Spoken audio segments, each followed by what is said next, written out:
Episode ke-169, Mu Yingshu, peracun dari Truhem Palace, mengenakan pakaian hitam yang kontras dengan kulitnya yang putih bak salju.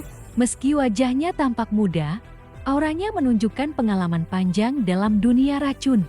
Kinmu segera menyadari bahwa sarung tangan sutra hitam yang dikenakannya bukanlah benda biasa. Sarung tangan itu kedap udara dan melindunginya dari racun yang selalu menyelimuti tubuhnya. Bahkan ia bernapas melalui pori-pori kulit agar terhindar dari racun yang mungkin masuk melalui udara. Kemampuan Mu Yingshu tidak terletak pada kultivasi atau senjata roh, melainkan pada racun. Dalam dunia para apoteker, tingkat kultivasi bukanlah ukuran kekuatan. Seorang ahli racun sejati bahkan mampu membunuh dewa. Mu Yingshu menerima botol giok dari Kinmu dan memeriksa isinya. Ia tidak menghirup aromanya, melainkan membiarkan kulit lengannya menyerap sedikit obat itu. Seketika, setengah lengannya mati rasa. Obat yang luar biasa, pujinya. Mungkin tidak mampu melumpuhkan praktisi alam celestial, tetapi cukup untuk membatasi gerakan mereka. Kinmu menangkap kembali botol itu menggunakan ki vitalnya tanpa menyentuhnya secara langsung. Ia lalu mengeluarkan seekor kodok berkaki 3 bermata giok dari karung Tauti. Kodok itu menelan botol tersebut, memurnikan racunnya, lalu melompat ke arah Mu Yingshu. Semua orang terkejut. Mereka bahkan tidak tahu kapan Kinmu menangkap kodok itu. Racun kakakmu memang hebat, kata Kinmu sambil tersenyum. Namun masih belum cukup untuk disebut tak tertandingi di dunia. Mu Yingshu tidak marah. Dengan gerakan jari yang ringan, ia menciptakan serangga kecil dari ki vitalnya. Kodok itu langsung menelannya. Seketika tubuhnya membengkak hingga sebesar sapi. Kinmu lalu membelah sebuah pil roh. Dari dalamnya keluar seekor nyamuk aneh yang selama ini disembunyikan di dalam pil. Nyamuk itu terbang ke punggung kodok dan mulai mengisap darahnya. Perut nyamuk membesar seperti kantung air. Sementara darah yang diisap berwarna hijau pekat akibat racun. Setelah kenyang, kodok kembali ke ukuran semula. Memelihara serangga di dalam pil roh, kata Mu Yingshu dengan kagum. Menarik, ia mengulurkan lengannya. Nyamuk itu segera menyengatnya. Namun begitu menusuk kulitnya, tubuh nyamuk menyusut dan berubah warna menjadi merah sebelum kembali terbang ke arah Kinmu dengan tubuh yang terbakar api. Mata Kinmu menyipit. Ia segera mengeluarkan beberapa pil roh, mencampurnya dengan cepat, lalu menelan pil baru hasil racikannya. Tak lama kemudian, nyamuk itu kembali normal dan terbang menuju Mu Yingshu lagi. Kau meracuninya? Tanya wanita itu. Hidung Kinmu tiba-tiba membengkak akibat racun yang menyerangnya.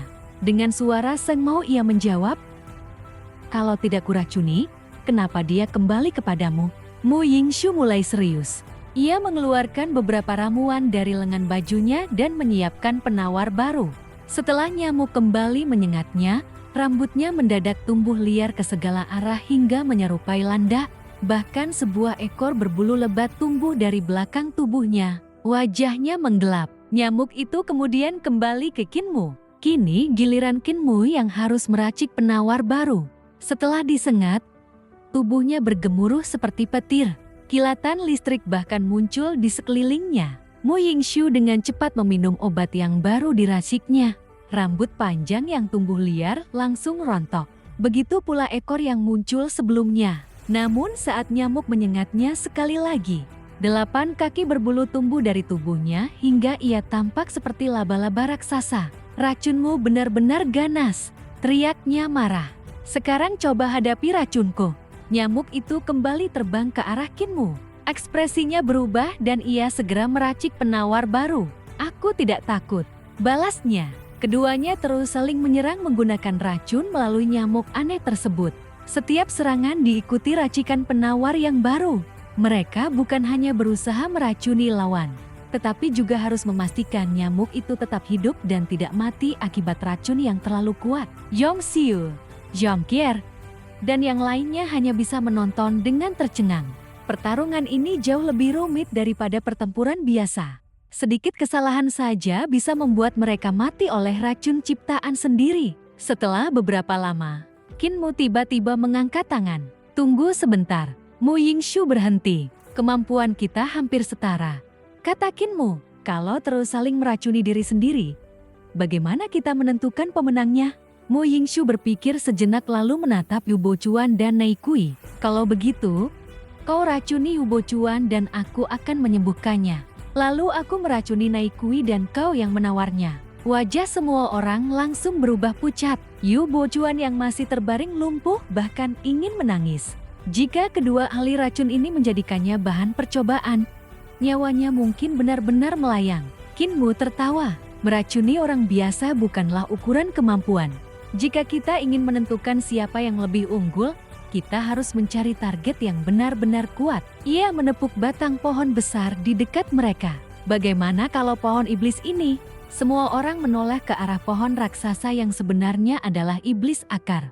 Makhluk itu telah menyerap darah dewa dan iblis selama bertahun-tahun, sehingga memiliki garis keturunan keduanya. Kalau kita bisa meracuninya, lanjut Qin Mu, itu berarti racun kita cukup kuat untuk mengancam dewa dan iblis. Mata Mu Yingshu langsung berbinar. Benar, meracuni praktisi alam celestial bukanlah pencapaian tertinggi. Meracuni makhluk yang memiliki darah dewa dan iblis, barulah layak disebut kemampuan sejati.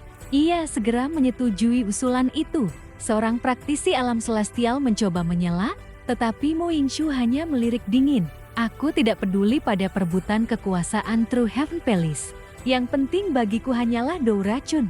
Hari ini aku akhirnya bertemu seseorang yang setara denganku. Tentu aku tidak akan melewatkan kesempatan ini. Tiba-tiba semua orang di sekitar mereka roboh ke tanah. Bahkan naga kilin, dua kelelawar putih, dan para praktisi alam celestial ikut tumbang karena racun yang telah menyebar tanpa mereka sadari. Mu Yingshu memandang Qin Mu dengan penuh semangat. Aku tidak membawa cukup bahan.